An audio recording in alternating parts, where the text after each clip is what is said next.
Hi, I'm Dr. Gemma, and welcome back to Cognitive, the Knitting Psychology podcast.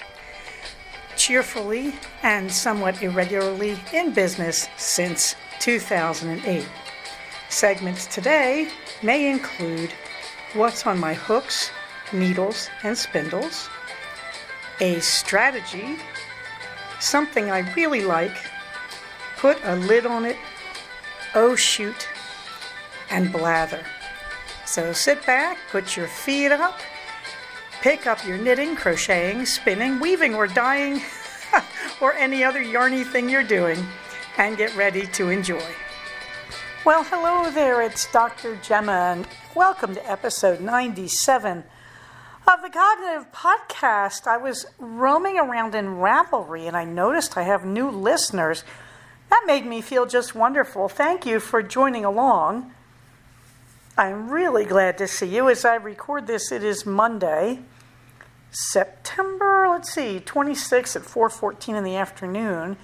And many of you will know, my weekend is Sunday and Monday. So I'm in the afternoon of my Sunday, so to speak, Monday, my second day of vacation. And we are up here on the farm and back in a heat wave. And I feel a little sad because this is probably not going to be the most typical episode of Cognitive because we are dealing with the husband's eyeball explosion crisis. And as you can tell, because I'm laughing, things are going pretty well.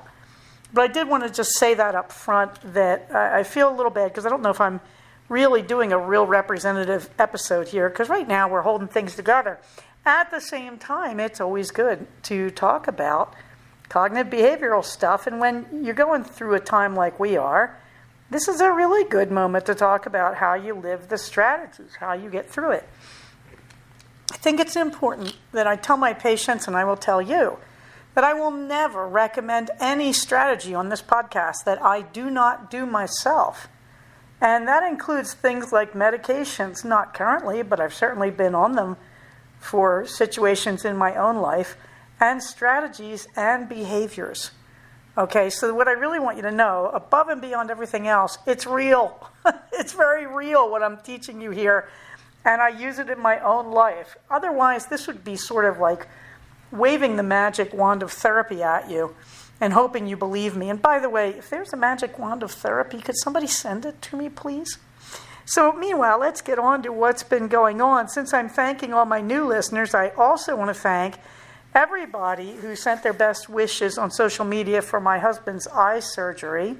I'm currently getting heavily spammed on social media by what I think are nonsense accounts, identifiable by the fact that they're male, and I have my accounts locked, so I just think they're hackers. So I'm sorry, if you want to follow me on social media, I'm not making that easy because I'm getting so spammed lately. And I apologize because I can't let you on there. But thank you to those people who have been on there for years as a follower of the podcast. Some of you since 2008, back when I was middle-aged. I think I was 48 when I started that. Yeah, I was just 48, in fact. Been a long time, guys, and I kind of got a little aged, but it's still good. I promise you. Still talking about the same stuff. I also want to really thank everybody for their birthday wishes last month. Well, the beginning of September, before that all fades away. And I especially want to thank Tiny Shiny Things, who told me that episode 96 was not downloading. And I immediately said, sure it is, because it was working for me. Then I went back this morning, and no, it wasn't working for me. So thank you, TST. I did reload 96. It seems to have worked. It seems to have loaded itself into the various apps that I look at for podcasts. So I hope we're okay on episode 96.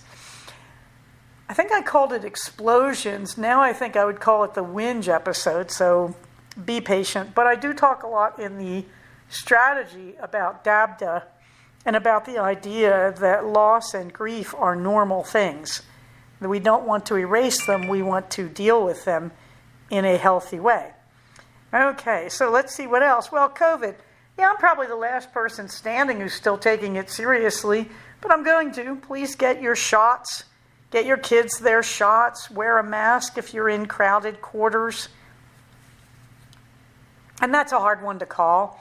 Our local restaurant, which is full of people who don't believe in COVID anyway, nobody wears a mask in there, but they seat us pretty far apart, so neither do we. At the same time, when I flew back from Utah, I just wore a mask on the plane. I just said, I'm not taking that risk. On the planes into Utah, a lot of other people did. On the planes out of Utah, I was some kind of weirdo. So I enjoyed Utah. I really did, but they just didn't seem to believe in the problem. And maybe they don't have it. I don't know what their numbers are like. But if you're out here in LA, we still have it. So please, get your mask and, wear it in crowded conditions and try to stay 6 feet apart and get your shots. Wash your hands. Please just wash your hands anyway. Train your kids to wash your hands. It's really hard to send a disease around if your hands are clean. I mean, things are not nearly as successful when they're airborne. All right. And, I've still got the link up for a free COVID test. I don't even know if that's valid. I'll have to go check that. But thank you for your patience. What's on my hooks and needles? You've got to be kidding. After the 2 weeks I've had, barely anything. I have been keeping up on the Don't Know Yet, the year in crocheted blocks, using the yarn that's left over from last year's temperature blanket. And as I confessed guiltily in episode 96, I think it was, 95 or 96, yeah, I bought so much extra yarn for the blanket that I have a spare blanket big enough to cover a queen-size bed and then some, as far as I can tell. It's a little tedious right now because I realize the bright summer light has helped me with the darker colors. And so I'm trying to use up all my black yarn and my dark indigo blue yarn, which are beautiful yarns. And it also taught me the way I want to build this quilt, or this, it's not really a quilt, this blanket, is I want to start with the darkest at the bottom and go upwards. So it did hit me when I get 19 squares of the black, I can begin to teach myself how I'm going to join the squares together. So I'm rather looking forward to that because it's going to be 19 squares by 19 as far as I can tell. So that will be an exciting thing. The lane splitter, I wish I was further on it. It's really not that hard. One of the hard things right now is I'm bogged down on a bunch of really easy, short, quick projects, and that's such a bummer. So the lane splitter, I should have been done that ages ago.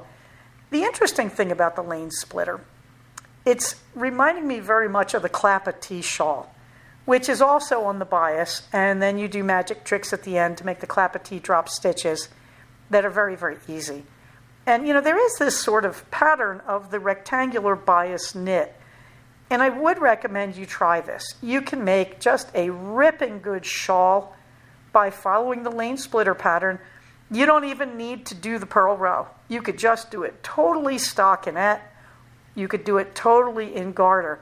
But it is really amazing what you can get out of just doing a bias rectangle in knitting. They do come out beautifully. In a sense, when I'm doing the crocheted cardigan I'm doing, the wrapped in tiny chains, and the link is in the show notes, even that could be done on the bias with self-striping yarn in knitted or in crocheted. A lot of people are doing crocheted versions of it in scrap yarns and stripes and stuff. So, this idea of you experiment with a rectangle, and, if you wrap it and then you seam it, you can make it into a skirt by adding a waistband to it, or you can just leave it as a bias rectangular shawl, or you can do a Clappa-T by setting it up so I forget how many it is, like every 4 stitches, you suddenly drop a bunch of stitches. It's amazing what you can get out of this pattern and some self-striping yarns is what I want you to know. And the lane splitter skirt is just the latest. I think at this point, have I only done 2 Clappa-T? I feel like I've done 3 Clappa-T. The first one was stolen because let me tell you right now, if you use Noro Silk Garden or Noro Corian in a Clappa-T pattern, it's going to be breathtakingly beautiful. The stripes are going to be at 90 degrees from the drop stitches, and people are going to tell you constantly, oh my God, that's the most beautiful thing I've ever seen, and they're going to ask you where you bought it. And yeah, I left it on a chair in an office, and I knew that jerk would take it, and she did. But anyway, so I made 2 more. Every time I see Noro self-striping on sale, I'm not kidding you, if it's cheap enough, I buy I think it's 10 or 11 skeins, and I make myself another Clappa-T, or you buy a few less than that, and you make it into a scarf instead of a shawl. I ramble. Let me get on with it. So the lane splitter, no love there, but it's a pattern knitting on the diagonal with a striping yarn that you should know. That don't know yet, what is it? October 25th is 300 blocks. We're getting there, kids. And then the midsummer socks, I'm on the second sock. I put in a picture of the first sock because I keep raving about how beautiful it is, even though it did not stripe the way I suspect it may have been meant to. If it's not meant to stripe, I'd like to apologize to those nice ladies at Asylum Yarns. But it's so beautiful. And where am I on it? I'm past the ribbing on the top of the leg and working my way down the body. The wrapped in tiny chains, well, there was some love there. It's just a cream-colored cardigan in a yarn I've had forever that is an acrylic, what is it, cashmere and a little bit of nylon blend. And this is actually a much nicer yarn than I have been giving it credit for because I was very put off by the acrylic content. This was donated to me in like 2008, and I literally was given dozens of boxes of it, and I donated most of it. But I still have some that just didn't fit in the car in my closet. It's amazing how much of this stuff I still have. And finally realized I should be using it. So you may remember the Collie Love scarf that I made for the Sunnybank donation. That was using this yarn as a background, and now I'm using it on the Wrapped in Tiny Chains cardigan, because a good cream-colored cardigan that you can wash can't be beat. And the son wants a cardigan, and I'm looking at the Gramps and thinking about doing the edging. The body's going to be in a hunter green, but I'm thinking about doing the edging in this beautiful beige to use it up, because I don't want to buy more yarn. All right, and by the way, the Wrapped in Tiny Chains, I was trapped on the front right panel. Well, it doesn't matter which side it is really, but anyway, I am on the last row of that. It's going to be 11 inches. The rows are about half an inch long for me. So that's very exciting. I can get on to the second front panel. What is really nice about it, though, is that it's a very simple pattern. You just do a back and two fronts and stick sleeves on it, yada, yada, yada. And so what I was thinking is, I can actually connect this front panel to the side of the back panel now. I can experiment with that. I probably won't. I'd like to say I'm seaming it as I go along, but I probably won't for the simple reason, number one, I'm seaming the Don't Know Yet blanket as I go along from the look of things. But number two, I want to leave room to make sure I have enough space for the sleeve hole. So we'll see how that goes. My favorite resources are listed in the show notes. The show notes, of course, are on our group on Ravelry, the Cognitive Podcast. I think it's called Cognitive Podcast. Remember that you spell cognitive, the word cog, like cog of a wheel, the word knit, like I am a knitter, and then IVE. So that's why if you can't find it, you're not finding it. You've got to put that K in the middle of it, right before the N of cognitive. But you can find our show notes on Ravelry, and they also are at cognitive, same weird spelling, cognitivepodcast.blogspot.com, all one word. So anyway, the resources I love, Lisa Souza Yarns, Webs, particularly for your supplies. Wool & Company, they carry a lot of beautiful esoteric stuff. Dizzy Blonde, another one of my favorite indie dyers up there with Lisa Souza. And Sierra Cottons and Wools, my LYS of choice in Bishop, California. All right, let's get on to a strategy. And I've been talking over the long term here about emotional management strategies. How do you handle yourself over the long run to keep yourself from being distressed in the short run? Well, the exciting thing, of course, is now I'm distressed.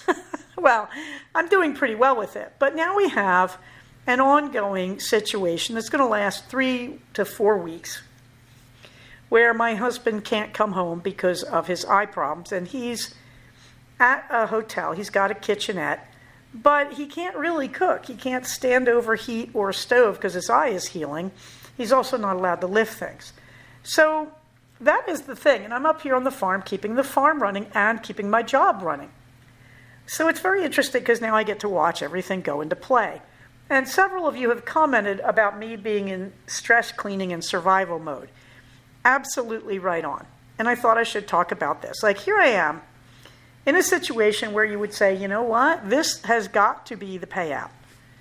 Do the things you tell us to do. Do they work? The answer is a pretty unqualified yes, they do. And I'm sort of watching it as it goes by because, I'm a psychotherapist. It's all grist for my mill.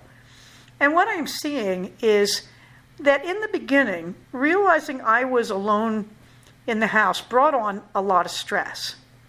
And so it raised my energy level. In other words, when humans are stressed, they start using the base of their brain more than anything else. They go into fight or flight. Or if you're a woman, men don't seem to do this, you go into tend and befriend. Want to guess what I went into? I went into tend and befriend. First of all, I said I'm really high energy. And with all that energy, because I was pumping adrenaline, because I was anxious and worried, I began to clean the house. And I got a lot of mixed reactions. I got a lot of comments about being exploited as the woman of the house or as a mom or whatever. And I got comments about, of course, you have to do this. I do it too. What you should know, the research on women doing tend and befriend. Men don't do it. When women get stimulated in their cerebral cortex, in the base of their brain, their animal brain, they often gather the wagons in a circle, as it were, and start to defend themselves, or they start to find their babies and defend them, etc. Or, being women, we find other women and commune with them. That is tend and befriend. I went into tend. I said, well, I've been looking at the cupboard, our pantry, for weeks, thinking how filthy it was, so I said 1 shelf per day. I did 2 the first day because they were just disgusting. They were just disgusting. And then I started to identify all the other things I could do around the house. And then I got overwhelmed. And I started saying, well, a little bit at a time. Now, let's talk about this in terms of skills. I am distressed, at least I was. And so I generated a lot of energy in response. Why? When humans are distressed, we do that. Why? Because fight or flight. We're supposed to run away or kill it.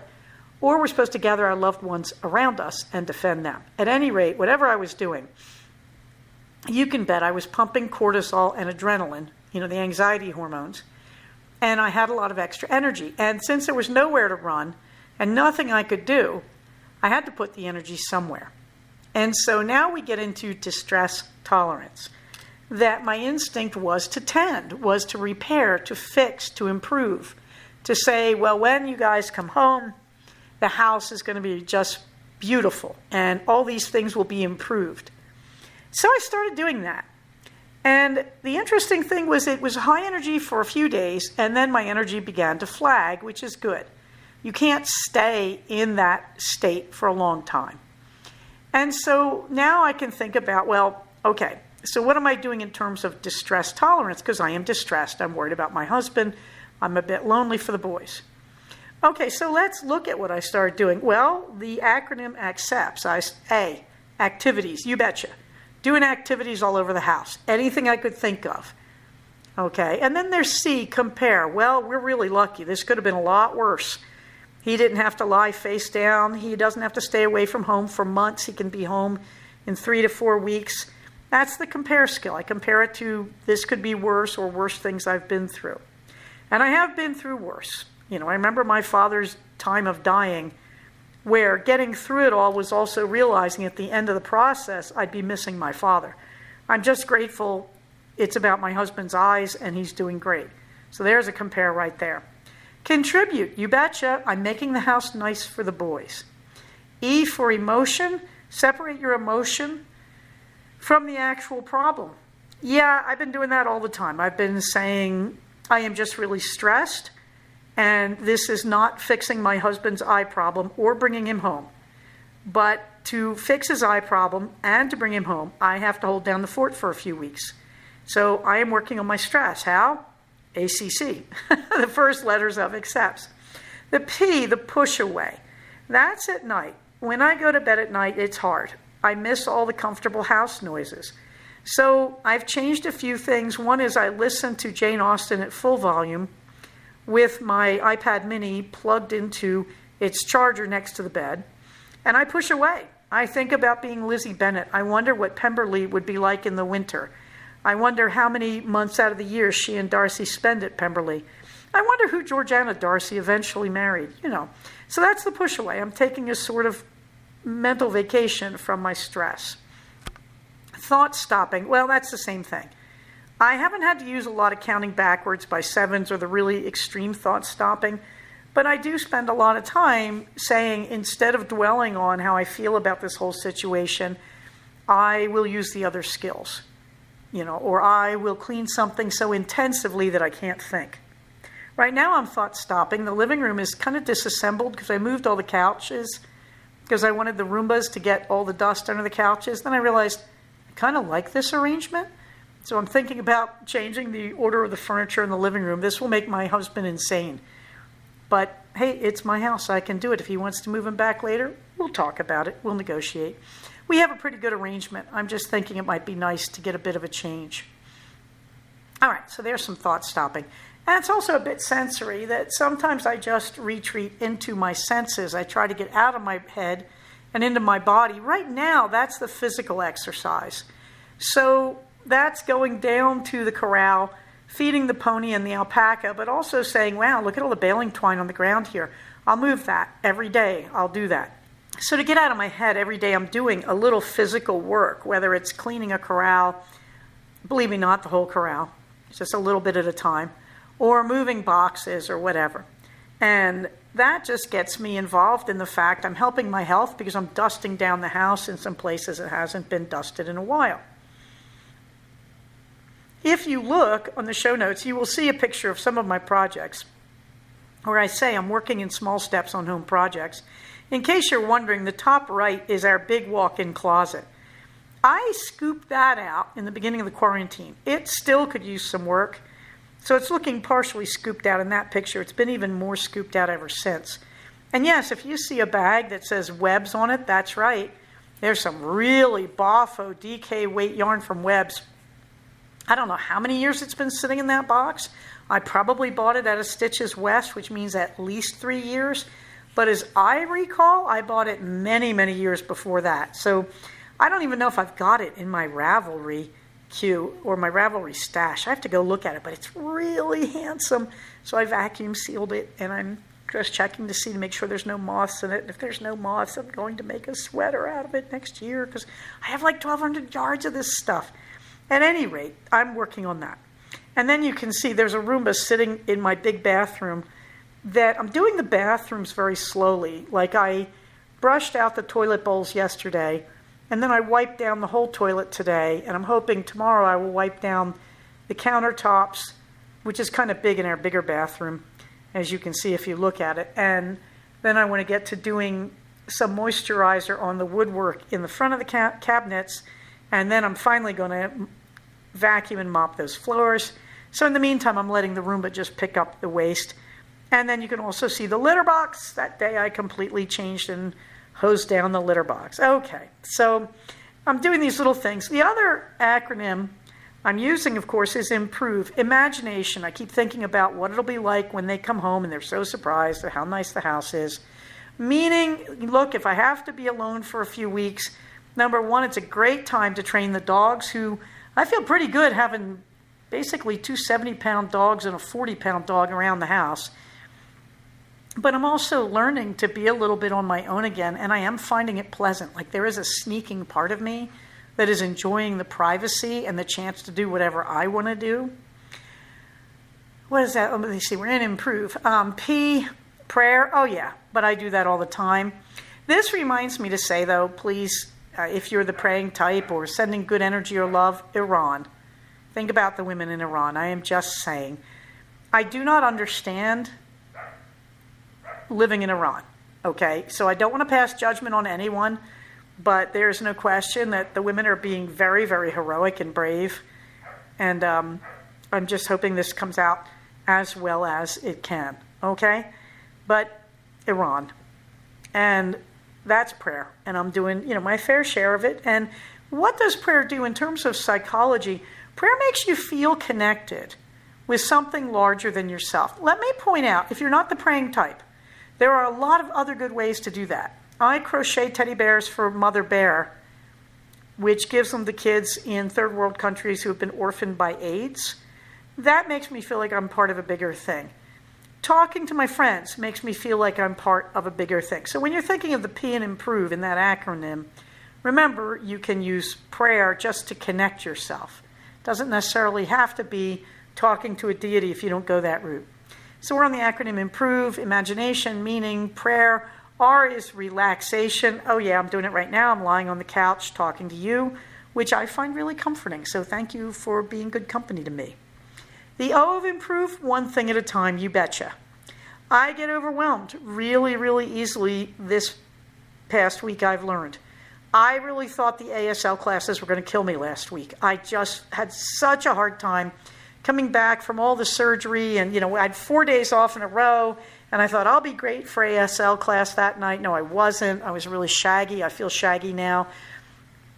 Okay, and so I'm focusing on one thing at a time. I'm not letting it overwhelm me. I say, okay, here are the assignments I'm going to do today, and I'm doing a lot of practice. And, it's that way with the house. That the house needed a very deep cleaning. I don't know if I'm going to get through it all, but I just keep thinking one little thing. So I look at my desk, which is a train wreck, and the table I use for my craft work, and I say, fix one thing on it every day. Take one piece of trash and throw it away. Nothing big. And the same with the dogs. Yes, Captain's staring at me right now, in fact, where I wanted to train the dogs. I want to work on Captain and Queenie's leash training, and I'm just not getting to it. But you know what? Every day I pull out the dog treats, and we work on sit and stay and down. And we're working on housebreaking with Queenie. Captain seems to have worked that one out. Queenie's great. She's like Eleanor. She just can't figure out how to ask us to go out. But I'm not sure that she's caught on. I'm not sure if it's just she has the habit of peeing outside because she's outside so much with me inside working, and the guys working on my husband's eye issue in another location. At any rate, one thing at a time. So I look at the walk-in closet, say I can't possibly clean all that out. But I say, well, what if I just get rid of one thing? Well, if you do that every day for a week, that's pretty major. Now, the other thing I'm enjoying, I'm trying to dust the house, and I have tons of very dirty, ragged dish towels that I should throw out. You know what I'm doing, right? I picked up like 12 of them. I put them in spots all over the house. And when I walk past one of the dish towels, I just wipe down whatever it's lying on. That's been amazing for getting the house dusted. Just scatter the dish towels. There's nobody here to complain, guys. So it's working very, very well. So one thing at a time. V in improve is take a vacation. I did today. I went down to see the beloved. I went down yesterday. The boys and I went out to dinner. I was very hangry and tired, and they were very nice about it. But today, it was because yesterday I wanted to do all these things like grocery shopping and knew I wouldn't, and also forgot to take all these things to them I needed to take. So I ended up picking up their laundry and bringing it home. The dryer busted. The first day of this whole experience, the dryer broke. It's okay. It needs a belt replaced. It's pretty obvious what's wrong with it. So I'm washing their clothes and then drying them on my clothing rack and then taking them back down. And it's only once a week. It's no big shakes. But it makes everybody's life easier, and it makes me feel like, again, contribute back in the accept skills. I'm doing something for everybody, and I'm saving us some money. He doesn't have to go to a laundromat, At any rate, so I went down yesterday and did not get stuff done. So today I came home, and I was more organized last night. I came home and I put out everything I needed to take to them, like a laundry bin, and I had all the clothes in the living room drying. So I just packed up their clothes this morning and also packed the little freezer chest and full of the foods I've made for them. And they're doing fine on food. So everything is very happy there. And then I went and had lunch with my beloved, and we were both kind of restless. And I said, okay, that's enough. And I went back and I passed Trader Joe's on the way home, so you know what that means. I bought a ton of food. Most of it will be for me. And I really, really am happy about that. So that's the V. The E is just encourage yourself. In distress tolerance, you encourage yourself. It's like, wow, I'm amazing. This whole project is amazing, and I'll get down to that in the blather. So that's using your distress tolerance skills to get through survival mode, to get through a bad time. Now, what's interesting about all this, if you're not asleep at this point, is that I'm now moving into the longer-term emotional management strategies. Like now that the worst of the stress has been worked off and I'm managing the distress and I'm acclimating to the situation, I'm using emotional management strategies. What are they? Eat, sleep, move, focus. So yeah, I am working out more. I'm walking all around the corrals, cleaning things. It is a good workout. Hauling hay around is a good workout. I'm not enjoying it, but it is a good workout. Hauling trash around is a good workout. So I am getting more movement in, and I notice I feel better the more I move. So that's been really pretty good. So that's move. Eat. I really cut back. That interested me. I noticed that I always felt like I was eating too much and was kind of overstuffed when the boys were around. So I've cut back a lot. No, I'm not depression eating, that is skipping meals. But I always felt a little too much. And instead of skipping meals, what I'm doing is I'll fill the Instant Pot with something nice, like I'll make chicken tikka or butter chicken or whatever. And I will fill the Instant Pot and I will put it in the fridge and I'll just keep returning it to the heating unit and heating it. And I will eat as much of it as I feel like eating for dinner. For breakfast, I don't eat breakfast anyway. I have a cup of coffee with heavy whipping cream in it. I'm still doing that. Still doing the cold brew because it did get hot here again. But at lunch, I started having these keto shakes. They're called keto chow. Now, I don't believe anything that comes in a package and is this processed is actually good for you, even though they call it keto. In other words, it meets the nutritional requirements, but I'm not sure about the healthfulness of it. But it is nice. It's a meal replacement, and I'm enjoying it. And I thought, well, maybe for a little while, maybe till the boys come home. That would be nice, except I ordered from a company called Keto Chow. The sample package came. It was nice. So I ordered another bigger package of mixed flavors, and it's lost in the mail. It was supposed to be here Saturday. So that has disrupted things. So anyway, on the way home today, I went to Trader Joe's, bought a lot of good heat and eat keto type things like meats. Well, it's not really heat and eat, but I mean, they have like pre-basted meat and you cook it yourself. And that's what Mr. Instant Pot is all about. And I've cut back. I was eating foods with Splenda, too much of them. And I noticed when I started getting that out of my diet, I started feeling better immediately. And everything got more regular, if you know what I mean, you older ladies. So yeah, that worked pretty well. Okay, so that's the eat. I'm cleaner eating is what I'm saying, although I'd like to have those keto shakes from Keto Chow, but that's not working out. I'm not happy about that. Meanwhile, though, I have cut back, and I'm enjoying the cut back. And I'm still home brewing my coffee about every other day. And I'm whipping through the old supply of coffee, which makes me very happy. I had a few sealed canisters that were just way old, and so I'm getting through that. And the same with tea. Home brewing the tea. So when I don't want caffeine, I have herbal iced tea. And we are in the 90s right now, and it's supposed to be like this until this is Monday. They're saying till at least Friday. The nights are not cooling down. That's what makes it hard, that the nights are in the 70s. You need the nights to be in the 60s for the house to cool down. All right. But that is eating and moving and sleeping. That took a while, but I am now sleeping about 8 hours a night. It is very interrupted. Captain now sleeps with me on the floor next to my side of the big queen bed. And Queenie's actually handling it. She's in the crate out in the dining room. Now, I was going to bring her crate into the big bedroom, but she pooped in the crate a few times. And I said, maybe not, So she's had a dry crate now for a week. So I may yet move her into the bedroom with me so she's with the family. And, of course, Blankets is always sleeping under the bed. My beautiful 14-year-old German Shepherd, who is having a bit of a renaissance. She's looking at me even now through the window. But she's having a bit of a renaissance with the boys not around. She cried a lot. She really missed them.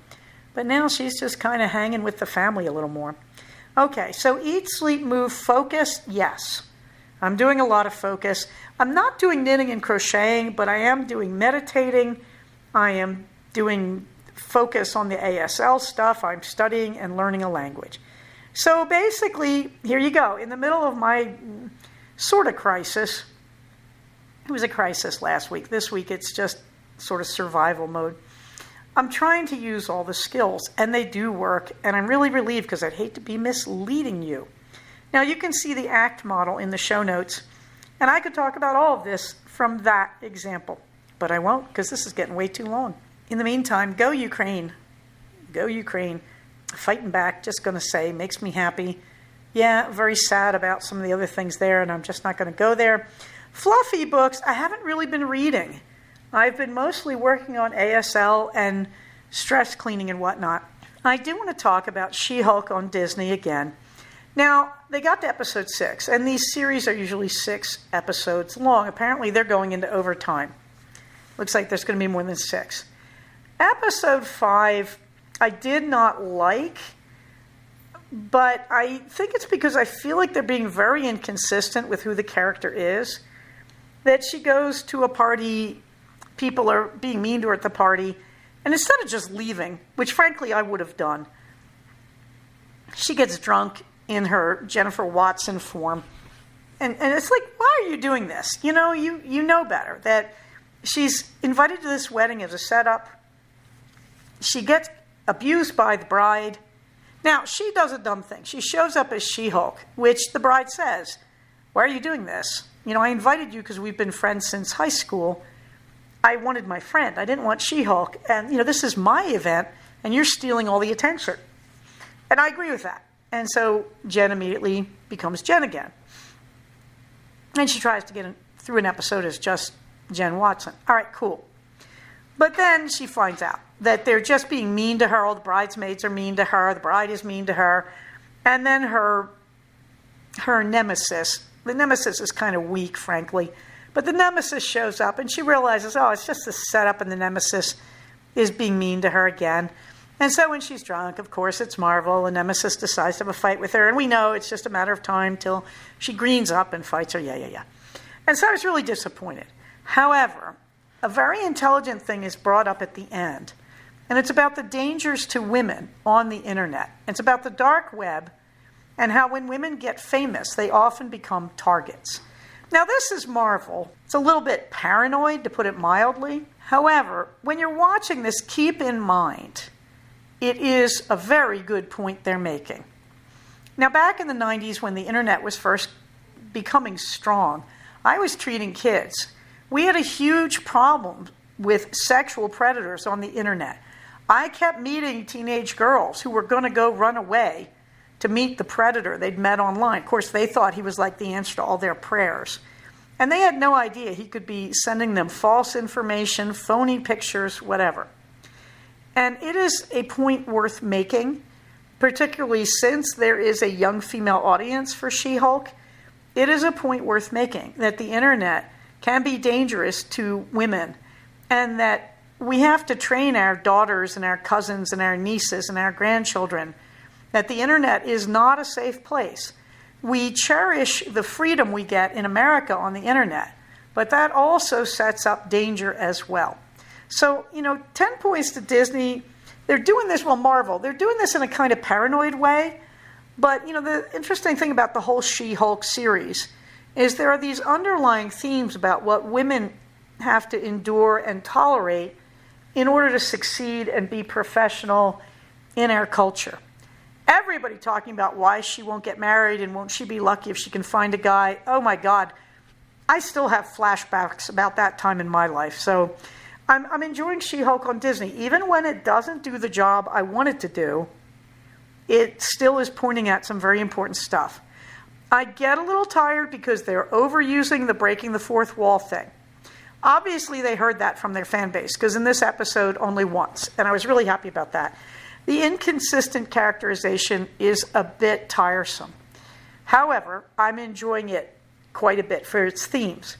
Something I really like, did I mention voting? Did I mention voting for the agenda you believe in? Did I mention that you're going to have to read all those pamphlets to become an informed voter? Has anybody else noticed what happened when too many of us were not informed voters? And look who we elected. Yeah. So please, also I have to tell you, I spend some time every week in the company of a white supremacist. It is not my choice. And you ought to hear how hard that person tries to discourage voting in others. It's fascinating to listen to. So all I can say is something I really like, voting. And if you think that the jerks out there are not trying to stop you from voting, you're not paying attention. Get out there and vote. Something else I really like, rent a dumpster. Yes, I did it. I rented a dumpster for 6 days. It's costing a fortune, but it takes 500 pounds of garbage. Now, I can't put dirt in it. It's not for yard cleaning. I don't have dirt, man. I have tons of boxes and garbage because I've been cleaning out my house. I started in my son's bedroom. Unbelievable. And of course, this makes my husband really paranoid that I'm going to start throwing out his stuff because he has hoarding tendencies. I don't even have to. I'm sitting in the living room, and I think I put a picture at the top of the show notes. I've been cleaning out boxes for about 2 days. I've got a pile of boxes. I've easily got about 50 pounds of stuff sitting in my living room right now as I look at it. I'm already 1/10 of the way there. And also in our garage, at the entry to the garage, we have a pile of unused boxes. And baby, they're going away. And we've got books that no one will buy. My husband has fantasies that he's going to sell old journals from the 1960s from English literature. Going away. So yes, I have to not scare him. I have to make sure that he can still see that there are plenty of books for him to sell. But the stuff that won't sell, going away. I might add, I have a lot to contribute to this. I have a lot of old arts and crafts stuff that is in boxes, and it's going to be donated to local preschools for playtime. They can sort through it.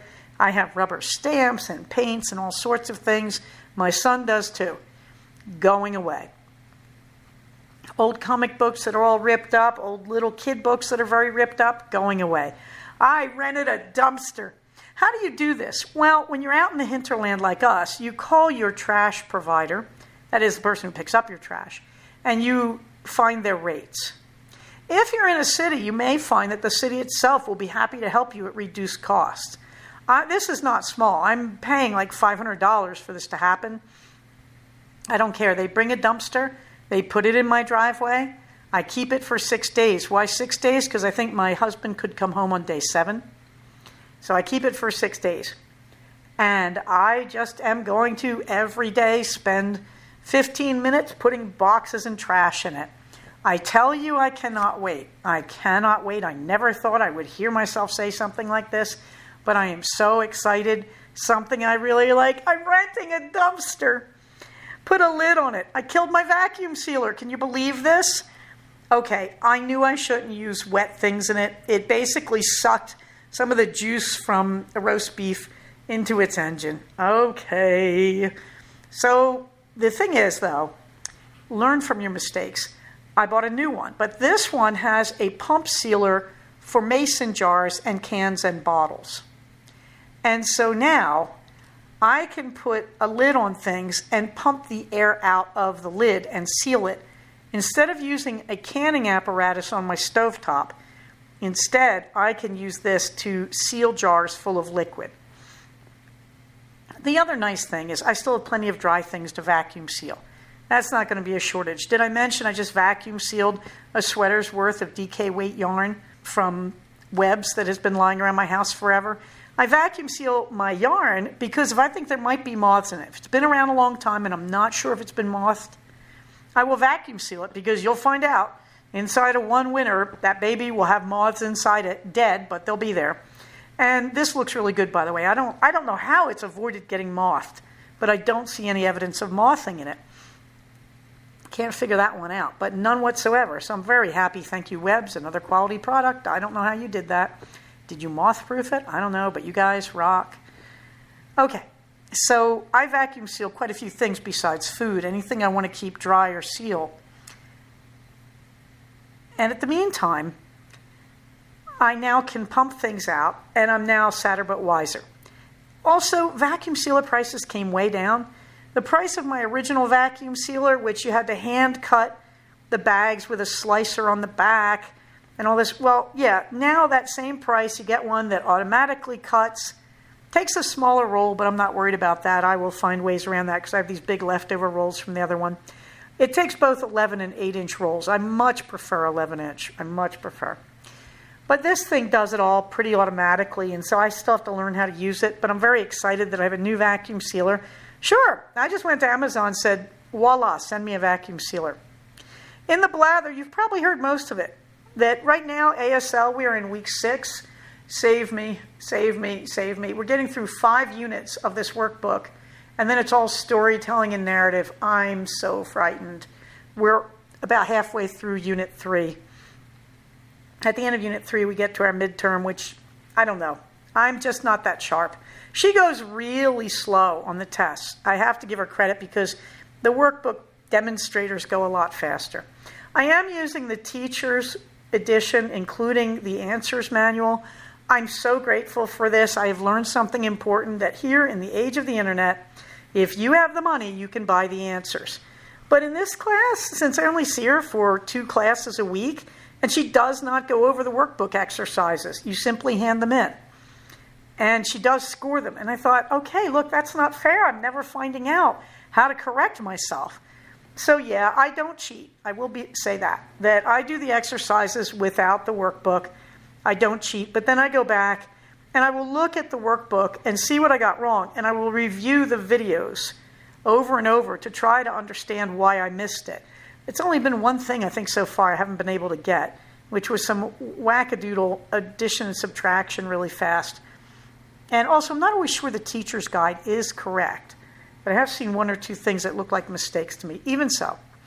Now, the question here is why? Well, again, this is not for a degree. This is, I want to learn ASL. I really do. And 4 hours a week, 2 nights, 2 hours. Where the first hour she gives us vocabulary, and the second hour is then you try to use it. No, that is never going to work.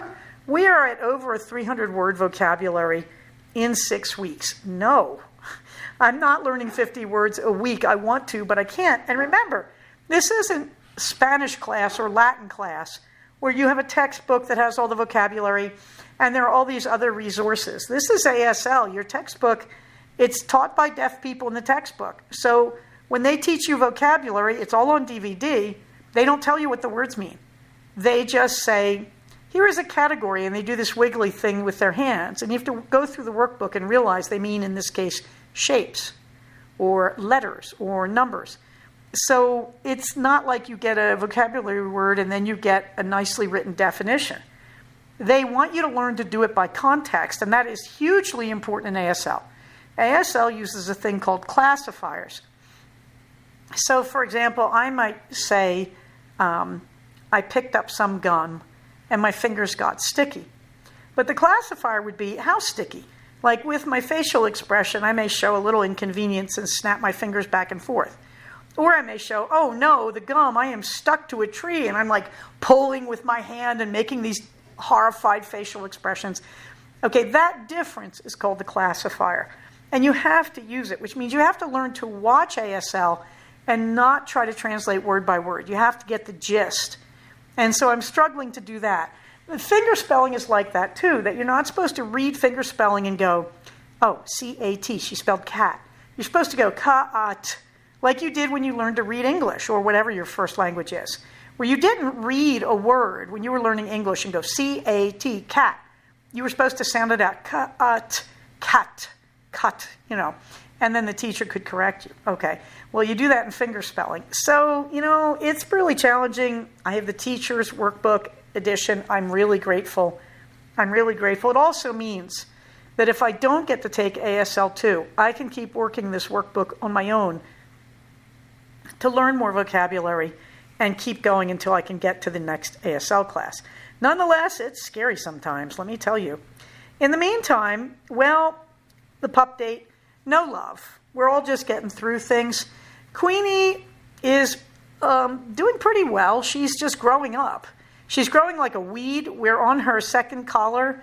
I just bought it 2 weeks ago, and it looks like we're about to be on her third.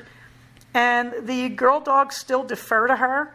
If I put food out, Queenie picks whatever food she wants to eat before the senior dogs will eat. At the same time, when I open a door, Queenie stands back until I go through a door and until the older dogs go through a door, which, yes, is canine respect. In the show notes, you can see me sitting sadly at our favorite restaurant locally. Well, okay, it's our only local restaurant. Did I imagine I live in a really small town? And we go there after I finish my patients on Saturday night. And suddenly, it was Saturday night 2 nights ago, and I was all alone. And I went. I just said, I need this in my life. So I went, and then I took myself out for ice cream over at the food store all by my lonesome. And everybody remarked on it at the grocery store, like, where are your boys? And I said, I had to leave them somewhere. And then they're like, well, you're only buying 1 pint of ice cream? Yes, I'm leaving them somewhere, and I'm starving them. No ice cream for them till they come home.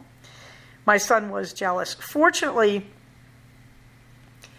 yesterday, I went down Sunday, and we all went out for sushi at our regular haunt. And you can see a picture of my son's mochi mochi ice cream there. And we were all together. But again, we're all restless and nervous. It's a very strange experience for all of us.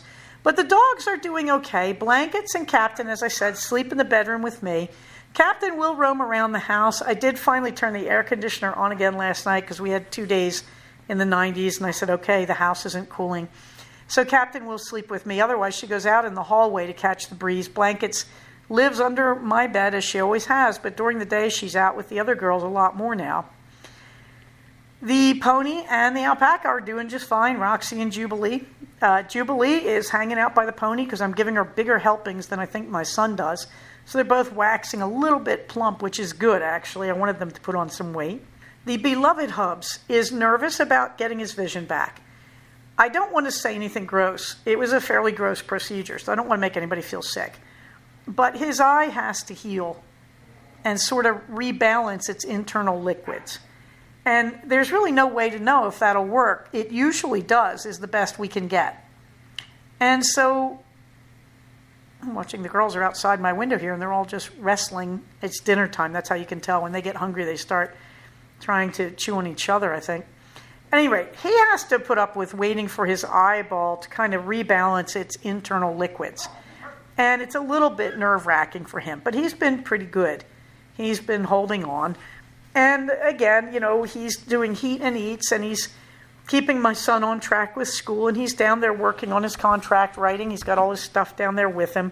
He wanted me to bring my knitting or my work and come and sit there all day yesterday, but really I can't. I've got too many things I'm trying to do here, including look back at Blankets, who's now staring pathetically through the window at me, asking me to feed them because it's 5 o'clock. On the calendar, Stitches, Southern California, at least November 13th I will be there. We will see if I get any other time. The Grand Canyon, we are still on for Bright Angel Lodge, June 5th through 9th of 2023. Sunny Bank, tentatively, I'm on for August 17th through 21st. I'm a little worried about that because everything has been so up in the air. However, Minerva still gets the last word, and you can see her there lying on top of one of my t-shirt quilts, staring out wistfully to the farmland. She's probably looking at birds or at Roxy, and she is looking into our brighter day there. As strange as it all sounds, and this is me using the eye skill from Improve, the imagination, I'm using positive future orientation here too.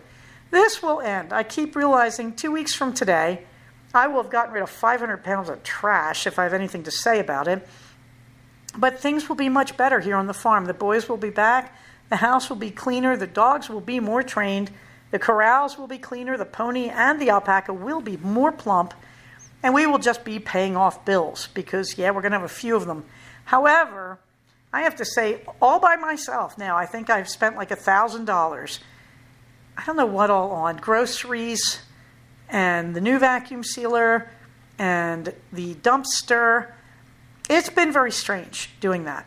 And I'm enjoying it. And I just feel like, all right, if you have to spend your money and you have to go back into debt, the way you want to do it is your husband's health care, particularly not going blind. The weird thing about all this, we so far have been charged a total of $30 for his treatment. That's not the expense. The expense is he can't come home because we live on a mountain. He has to live at a lower altitude, roughly the altitude where he had his surgeries, because we can't have the gas they're injecting into his eye expand and make his eyeball blow up. Weirdly, this year in our income tax, we're going to have a lot of hotel bills as part of our medical charges. But we just feel like, hey, if somebody decides that they're going to come and investigate that, we've got all the evidence. The way the IRS is going, I don't think that's a problem. The other interesting thing is now the Republicans want to get rid of most of the IRS people. They're more worried about being audited than the rest of us for some reason. I don't know. We live, as my husband keeps saying, we live in strange times. But Minerva's last word is let's all keep looking together into that brighter day that we all can see. In the meantime, everybody, I know this is where I say all the COVID stuff. Be nice. Be nice when I don't feel like I have to say that. What I would say, though, it is vaccine time of year. Don't forget things like flu shots, pneumonia shots, shingles shots if you are in need of those, if you've had what was it, chicken pox? Yes, I did. And you need a shingles shot. And yeah, I got mine. If you think the COVID shot was hairy, wait till you get your first shingles shot. However, the second shot was a big nothing. So you just get through that first one. But get all your shots. Flu shot, COVID shot, pneumonia shot, shingles shot, whatever you need. Get your shots up to date, because a lot of people are just getting nasty colds at this point, and yeah, a lot of people are still getting COVID.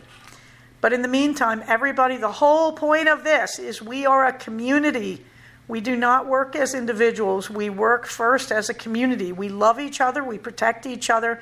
We keep our helpless, our elderly, our immune compromised, our children, and each other safe. And we do that by staying safe ourselves.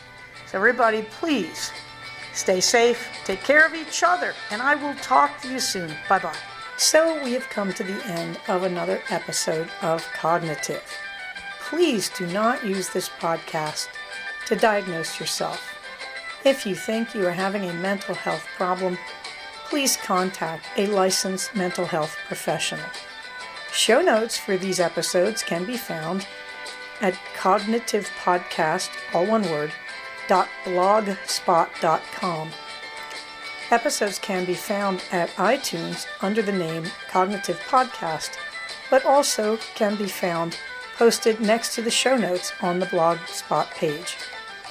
Thank you so much for listening. Everybody, stay safe, take care of each other, and I'll talk to you soon. Bye-bye.